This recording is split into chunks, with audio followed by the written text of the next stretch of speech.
she made the tragic choice to leave her young children in a hot car while she attempted to secure the job in order to better the life of her family. She returned to the parking lot following the interview to find her vehicle surrounded by the police. Her children had been hospitalized, and she was jailed and charged with felony child abuse. As I have traveled around the country with my father, stories about the hardships caused by our existing childcare system, one that is too expensive, too outdated, and too inaccessible, come up time and time again. Just last week, I spoke with a military spouse who recounted the vicious cycle responsible for holding so many American families back economically. She relayed to me the frustration I've heard all too often of not being able to work and bring home a second income because she can't afford quality and reliable childcare. Stories like these go straight to my heart, and they've fueled my belief that there has to be a better way. I have 3 young children myself, and I'm grateful daily for the means to pursue 2 of my dreams, being a mother and investing in a career that fulfills me. I recognize that far too few women can say the same for themselves, and that I am more fortunate than most. This must change. As a society, we need to create policies that champion all parents, enabling the American family to thrive. My dad agrees, and he's in a very unique position to do something about this problem and the numerous other problems facing tens of millions of parents and caregivers across our country. Today, childcare is the single greatest expense for many American families, even exceeding the cost of housing in much of the country. It's depleting the hard-earned savings of men and women across our nation, and it's at the root of wage inequality by disproportionately affecting women. The federal policies that are in place to benefit families were written more than 65 years ago to serve a primarily male workforce that no longer exists. Dual-income families were not the norm in 1949, when the current tax code provisions regarding families were established. Today, however, women represent 47% of the U.S. labor force, and in almost 2/3 of married couples, both spouses work outside of the home. 70% of mothers with children at home also work in a professional capacity, and 64% of these moms have kids aged 6 and under. The number of households led by single mothers has doubled in the last 30 years, and approximately 2/3 of these women work in low-wage jobs that offer neither flexibility nor benefits. My father has created a plan that is designed to bring relief and to provide working parents with options so that they can make the decisions that are in the best interest of their families. Safe, affordable, high-quality childcare should not be the luxury of a fortunate few. Historically, this has not been an area that has received nearly as much attention in the policy world as it deserves. While there are systems in place for older children, hardly any intellectual energy has been devoted to addressing the needs of families with children from birth to 4 years old.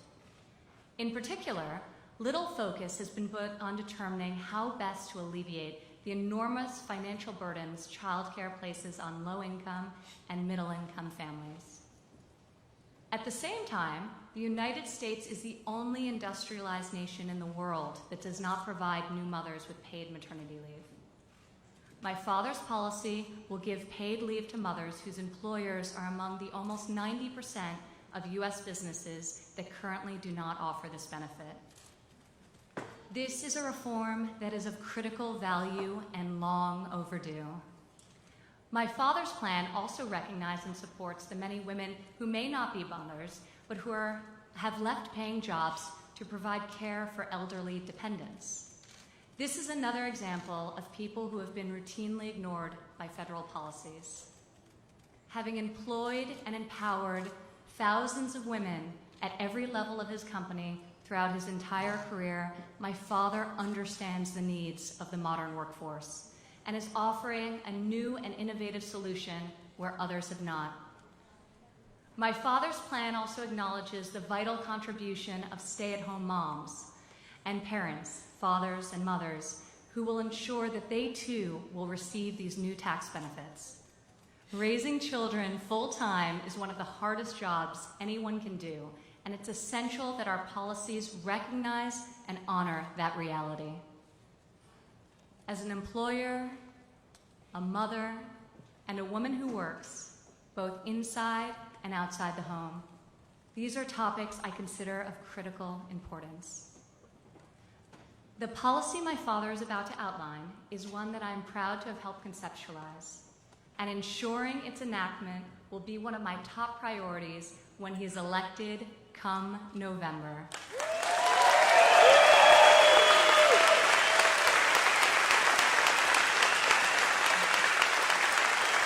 This is not a woman's issue. It's a family issue. It's an American issue.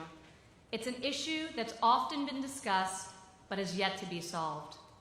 My father plans to change that, and now he will tell you how. It is with great admiration and respect that I introduce to you our next president and my father, Donald J. Trump.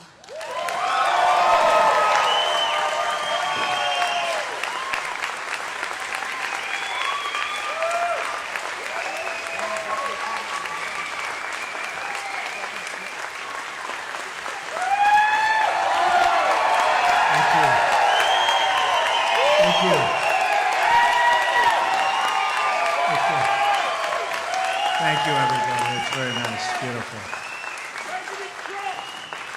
Thank you very much. And I want to applaud my daughter, Ivanka, for her work and leadership on this issue. She has been working very hard. Ivanka's been deeply invested in this since long before the campaign began, I can tell you that. And I'm very grateful to her for her work, her efforts, and this proposal, which we're going to be outlining right away. I think it's going to make a lot of people very, very happy, a lot of moms very happy.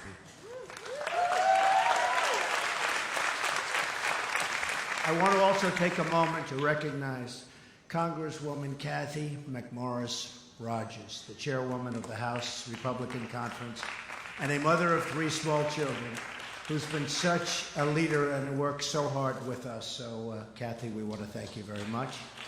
Also,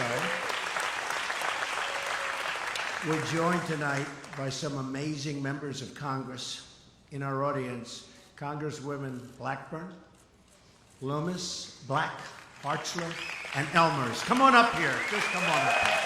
Come on. They worked so hard on this. Come on up.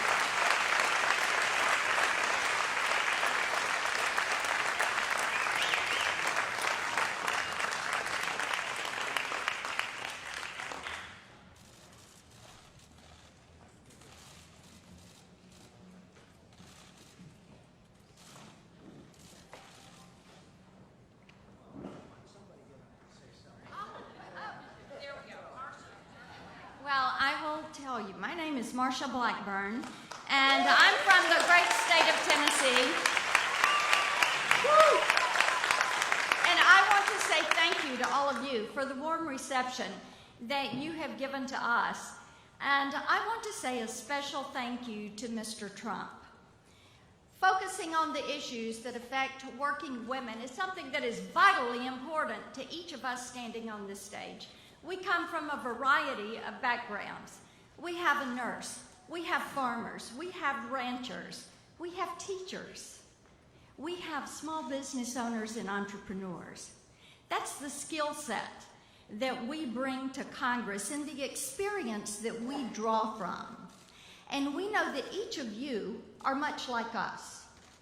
Those are the experiences that you have. We know that there are issues when it comes to child care, when it comes to dealing with the workplace. And just as Ivanka said so perfectly, this is a family issue. We know men always want more money. What do women want? More time. And we are thrilled to finally have a president of the United States who is going to put the focus on working with women to make certain that you can achieve your American dream. Thank you so much for having me.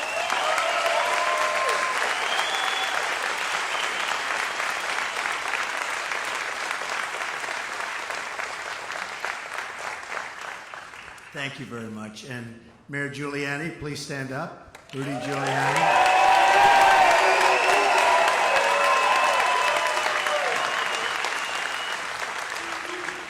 The nation's mayor. Oh, he's done a good job. So our campaign is about ideas. We're about solutions to big, big problems. Problems that have gone on forever. I've traveled all over the country in recent weeks offering detailed plans to make life better for you and for your family, so important to me. I've outlined detailed proposals for providing school choice, you have to do that, reforming our tax and regulatory code,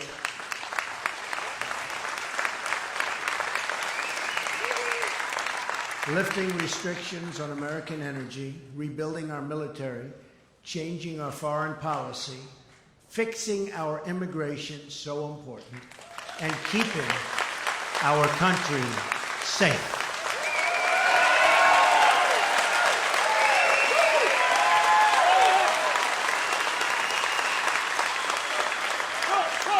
Right now, thank you. Right now, our politicians have locked our country into endless fights about small and petty things.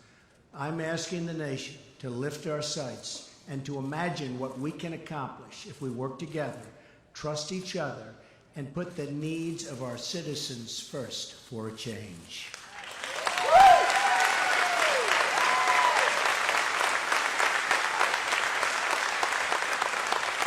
We must break our ties with the failed and bitter politics and policies of the past and pursue a future where every American is honored, and I mean really honored and respected. We have to reject the arrogance of Washington, D.C. that looks down on everyday, hardworking people, and that's what's happening. Too often, those who have power have disdain for the views, beliefs, and attitudes of those who don't have any political power. Those in leadership must put themselves in the shoes of the laid-off factory worker, the family worried about security, or the mom struggling to afford child care. Child care is such a big problem.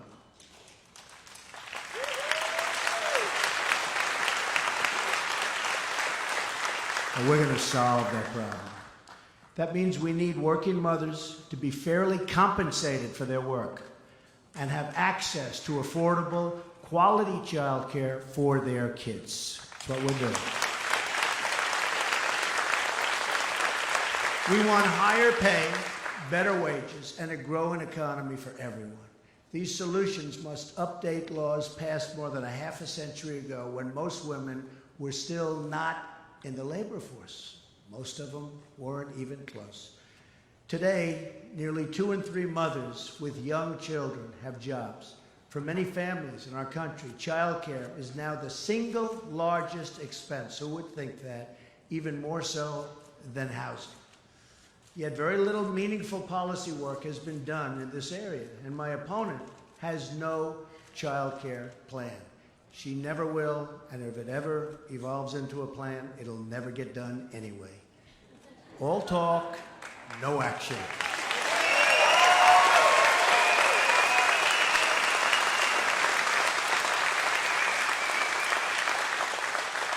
Many Americans are just one crisis away from disaster.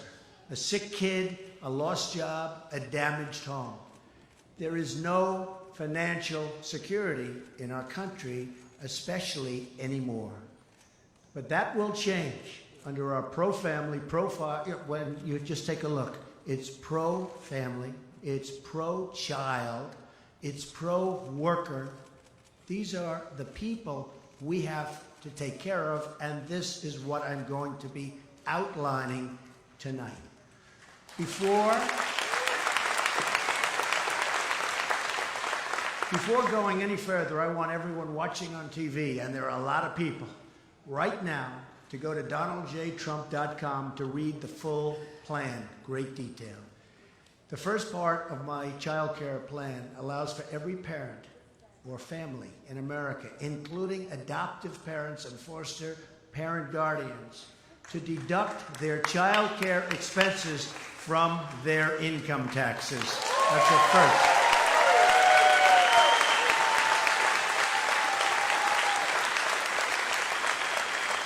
I see the women who I just met in the front row are very happy about that. They will fully be able to deduct the average cost of child care for their state from birth through the age of 13. Because of the way the benefit is capped and structured, our plan will bring relief to working and middle-class families. The deduction also applies to elder care, capped at $5,000 deduction per year, $5,000 deduction.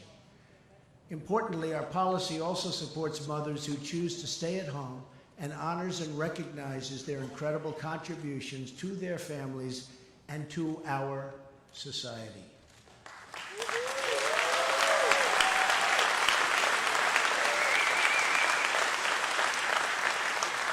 Families with a stay-at-home parent will be able to fully deduct the average cost of child care from their taxes. It's a big thing. Wow. I'm hearing wow. I like to hear wow. The congresswomen like to hear wow. Makes your life a lot easier, right? For low-income individuals who have no net income tax liability, we will offer an expanded Earned Income Tax Credit, that's EITC, in the form of a child care rebate.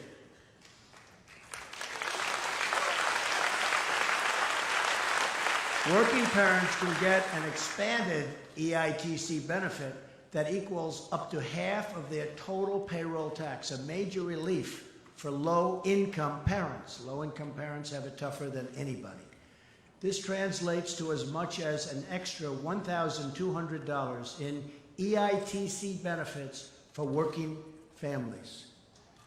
Next, our plan allows every parent in America to open up a dependent care savings account.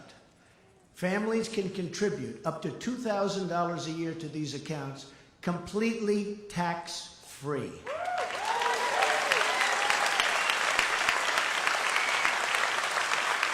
She's very happy about this.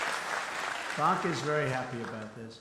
Crucially, unlike the flexible spending accounts that exist today, these accounts will be available to all Americans. You won't have to depend on your employer to provide them.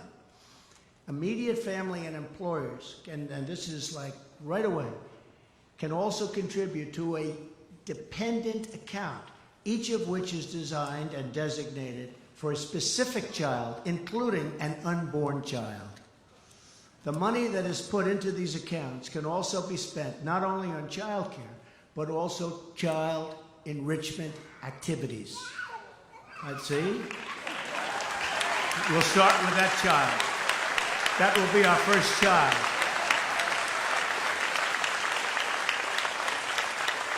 That's cute.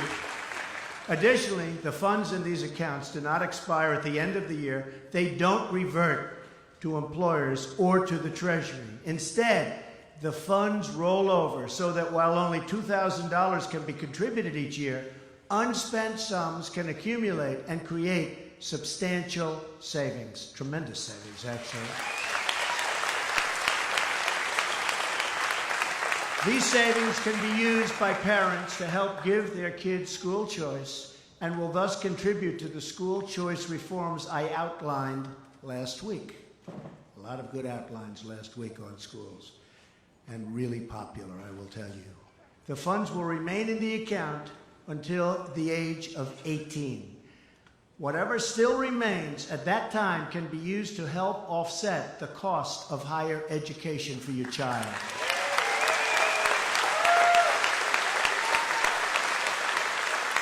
For low-income individuals, the federal government will provide matching funds.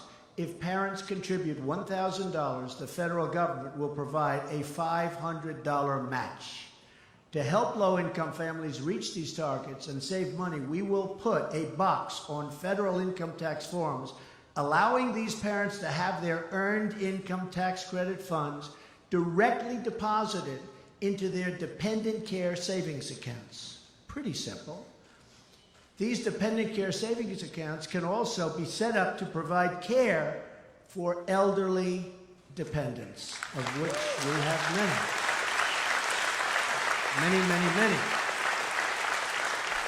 Our plan also includes much-needed regulatory reform to incentivize private sector solutions. The new funds offered by our plan will create a new market for innovative child care solutions. But to make sure these solutions are available, especially in low-income and rural communities, we must reduce regulations that favor large institutional care facilities. You know what I'm talking about. Called special interests, got them there. We will allow the states to make the decisions that are right for them. In this era of sharing economy, we want parents to be able to access lower-cost, competitive, and innovative solutions at the click of a button, including services like nanny sharing. Our plan would also cover care provided by relatives and grandparents. Our plan includes incentives for more employers to offer on-site child care as well. We want the employers to get involved. Now they'll start getting involved big league, right?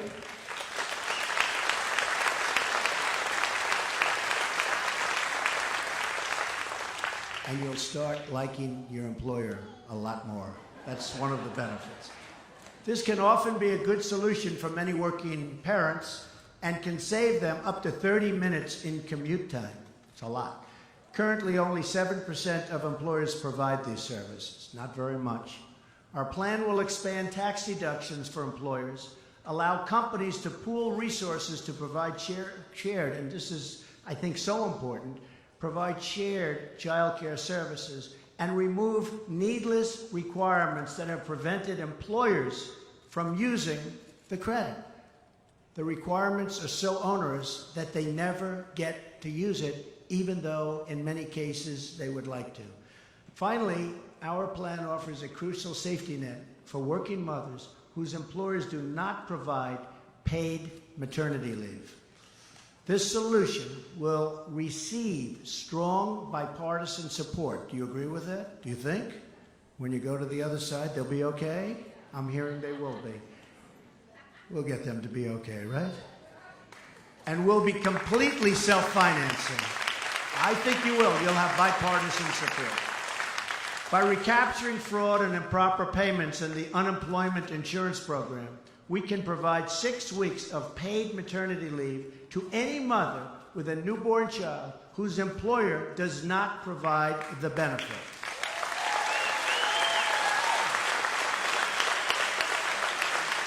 This maternity leave will be paid straight out of the unemployment insurance fund. And again, the safety net will be completely paid for through savings within the program. There are more reforms and solutions in our child care plan, and you can review them all on the website. On Thursday, I will outline my full economic plan, which is completely paid for through economic growth and proposed federal budget savings. It's going to be something special like this country hasn't seen in many, many decades.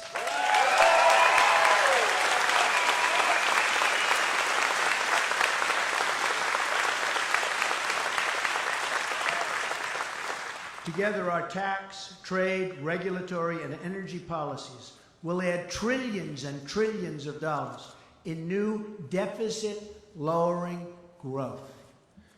These are the kinds of solutions I want to bring to the White House as your president. It's time to free ourselves from the baskets that politicians try to put us into and always have put us into, and instead to work together. And I think you know what I mean. That includes Democrats, Republicans, and all Americans.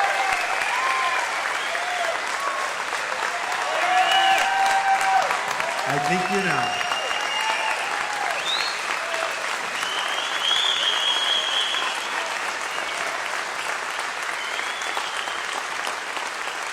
Thank you very much. Thank you. Yeah, I think you know what I'm talking about. while my opponent slanders you as deplorable and irredeemable, I call you hard-working American patriots who love your country, love your family, and want a better future for all Americans.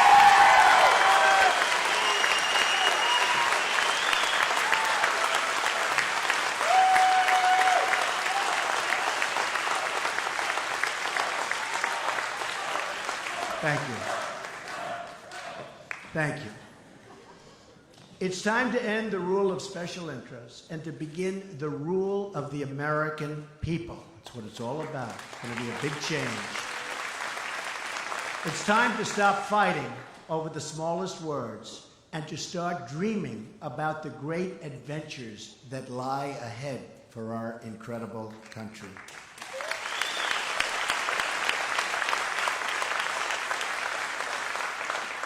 It's time to start believing in America again. Together, I promise you, together, we will make our country strong again. We will make our country prosperous again. We will make our country great again, greater than ever before. Thank you. Thank you very much. God bless you. Thank you very much. Thank you. Thank you. And Ivanka, thank you. Congresswoman, thank you very much.